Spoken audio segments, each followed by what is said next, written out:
আসসালামু আলাইকুম। আমি doctor Naimul Kibria, BHMS Bangladesh homeopathy medical college, BHMS রোকেয়ান ইসলাম হোমিওপ্যাথি মেডিকেল কলেজ। আমরা আজকে বলবো গামের প্রকৃতি নিয়ে। আমাদের গত দুইটা ভিডিও ছিল, একটা ভিডিও ছিল গামের সময় বা কোনো অংশে অতিরিক্ত গাম হইলে আমরা কি ওষুধ দিব। এর আগের ভিডিও ছিল স্থান হিসাবে গামের ভিন্ন ভিন্ন ওষুধ। আজকে আমরা বলবো গামের প্রকৃতি হিসাবে, প্রকৃতির ভিন্নতা হিসাবে কেমন কেমন ভিন্ন ভিন্ন ওষুধ হয়।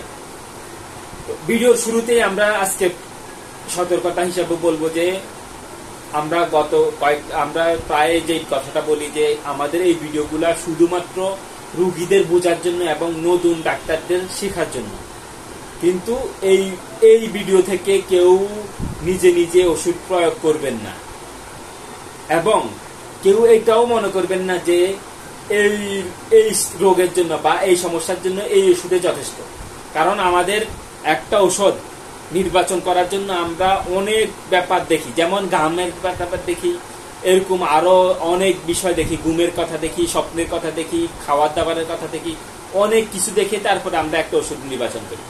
এই জন্য কেউ এটা মনে করবেন না যে এরকম হইলে এই ওষুধ, আর কোনো কথা নাই, এরকম মনে করার কোনো কারণ নাই। এই জন্যই আপনাকে, যদি আপনি ওষুধ খেতে চান, চিকিৎসা নিতে চান, তাহলে অবশ্যই আপনার নিকটস্থ ভালো ডাক্তারের পরামর্শ নিতে হবে। ভালো ডাক্তারের কথা আমরা গত একটা ভিডিওতে বলছিলাম। ভালো ডাক্তার মানে অন্তত পড়াশোনা করছে এবং দ্বিতীয় ব্যাপার হচ্ছে নিয়ম নীতি মেনে ওষুধ চিকিৎসা করতেছে। এই দুইটা ব্যাপার অন্তত দেখতেই হবে। আর ভালো ডাক্তারের জন্য অবশ্যই আমরা এটা দেখবো না যে চেম্বার কত বড়, কত ওষুধ সাজাই রাখছে, কত সুন্দর চেম্বার, বা কত মানুষ তাদের এখানে আনাগোনা করে, কে কে ইয়া হয়ে গেছে, এগুলা আমরা দেখবো না।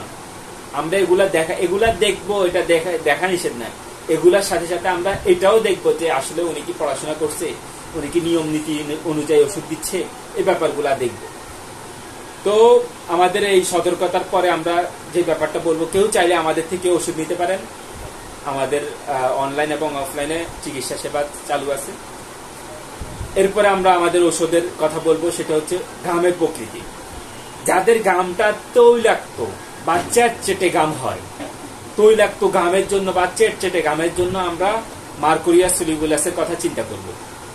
এরপরে সমস্ত শরীরে যাদের ঠান্ডা এবং আঠালো ঘাম হয়, আঠালো ঠান্ডা ঘামের জন্য আমরা টিউবারকুলিনাম, আঠালো ঠান্ডা ঘামের জন্য আমরা টেরিবিনথিনা মেডিসিনটার কথা চিন্তা করব, টেরিবিনথিনা।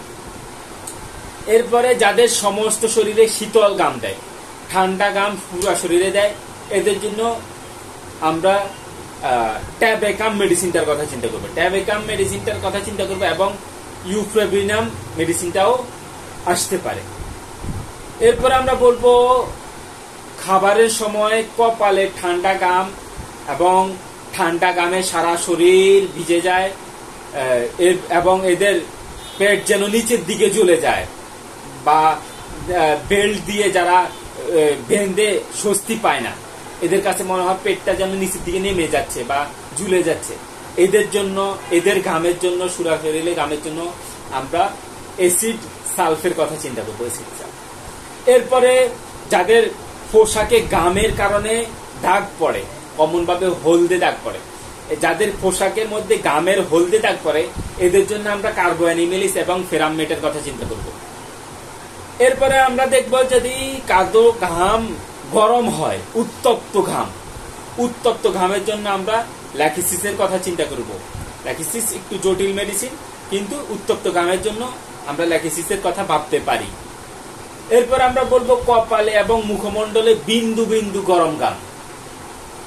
আমরা সুরা শরীরে গরম ঘামের জন্য ল্যাকিসিস, কমন ভাবে ল্যাকিসিস যেটা বললাম, কিন্তু যদি মুখমণ্ডলে এবং কপালে বিন্দু বিন্দু গরম ঘাম হয়, তখন আমরা এদের জন্য বেলিডোনার কথা চিন্তা করি। এরপরে কপালে বিন্দু বিন্দু মানে চকচক করে এই রকম ঠান্ডা ঘাম হইলে, আমরা এর আগেরটা বলছি গরম ঘাম, কিন্তু যদি ঠান্ডা ঘাম হয়, চকচক বিন্দু বিন্দু ঠান্ডা ঘাম হয়, তখন এদের জন্য আমরা ইউফ্রেবিনাম মেডিসিনটার কথা চিন্তা করব, ইউফোরবিনাম। এরপরে আমরা বলবো ঘামে পোশাকে হলদে দাগ পড়ে, এই হলদে দাগ পড়ার জন্য আমরা কমন 3টা মেডিসিনের কথা চিন্তা করতে পারি। সেটা হচ্ছে কার্বোনিমিলিস, প্যারামেট এবং এদের জন্য আমরা কার্সোবার্ড মেডিসিনটার কথাও চিন্তা করতে পারি। এরপরে আমরা বলবো মাথা গরম এবং এদের ঘামের কারণে পুরা চুল ভিজে যায়, অর্থাৎ এরা একটু মেজাজি হয়। মেজাজি না হইলেও এদের একটু মাথা গরম থাকে এবং এদের মাথা ঘেমে চুলগুলা পুরা ভিজে যায়। এদের জন্য আমরা ক্যামোমিলার কথা চিন্তা করব। এরপরে গরম গাম, কমন ভাবে যদি গরম গাম হয় আমরা ল্যাকিসিসের সাথে ওপিয়ামের কথাও মাথায় রাখতে পারি। এরপরে যাদের সহজেই প্রচুর গাম হয়, গামগুলা শীতল হয়, তখন এদের জন্য আমরা কেলিকার মেডিসিনটার কথা চিন্তা করব, কেলিকার। এরপরে আমরা বলবো যদি এমন হয় যে পুরা শরীরে গাম দেয়, ঠান্ডা গাম এবং দুর্বল কর, অর্থাৎ গাম দিলে সে দুর্বল হয়ে যায়, গামের কারণে যদি দুর্বল হয়ে যায় এবং ঠান্ডা গাম হয়, তখন আমরা এদের জন্য কাজু পটাম মেডিসিনটার কথা চিন্তা করব। এই বলে আমরা আজকে গামের প্রকৃতি নিয়ে একটা ভিডিও করলাম, ছোট্টখাটো একটা ভিডিও। আমরা পরবর্তীতে গাম নিয়ে আমাদের আরো একটা ভিডিও করব গামের গন্ধ হিসাবে। এই বলে আজকের মতো আমরা এখানেই বিদায় নিচ্ছি। তবে আমাদের সতর্কতা এবং আমাদের এই ব্যাপারগুলা দেখবেন। কেউ যদি চায় আমাদের থেকে অনলাইন অফলাইনে চিকিৎসা নিতে পারে। এই বলে আমরা আজকের মতো এখানে শেষ করতেছি। আসসালামু আলাইকুম ওয়া রাহমাতুল্লাহ।